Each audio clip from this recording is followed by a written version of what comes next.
Aujourd'hui, on voit bien qu'il y a un risque de voir l'Europe se disloquer. La France doit prendre l'initiative.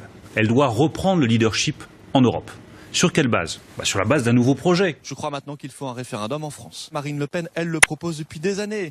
Je crois même qu'elle l'avait proposé avant M. Cameron au Royaume-Uni, sentant qu'il y avait évidemment un divorce entre les Français et l'Union européenne, et sentant que les Français avaient soif d'autre chose, soif de France, mais aussi soif de bâtir une coopération entre les nations, mais cette fois fondée sur la réalité, c'est-à-dire la souveraineté des peuples, c'est-à-dire la liberté des nations, la liberté des États, ce qui a fonctionné par le passé, ce qui devra fonctionner à l'avenir. C'est une onde de choc terrible pour la Grande-Bretagne, on va voir pourquoi, et qui va naturellement se propager en Europe, et c'est une onde de choc qui appelle des réactions d'hommes d'État. Pas de gens qui veulent suivre l'opinion, mais des gens qui, regardant les choses en face, proposent un chemin et un projet. Tous les Européens ce matin, on ne peut que avoir ce regret, et il faut à partir de là en tirer les conséquences. Sortir, c'est sortir.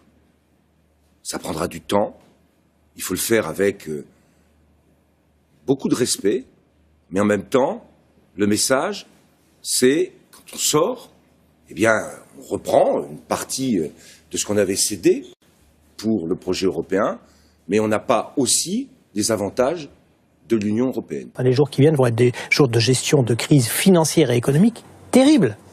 Terrible. Et très vite, on va se rendre compte que le lendemain de fête pour les extrêmes droites européennes, il est quand même dur à avaler. Donc il faut d'abord faire face à l'urgence et limiter les conséquences économiques et financières de ce choc considérable.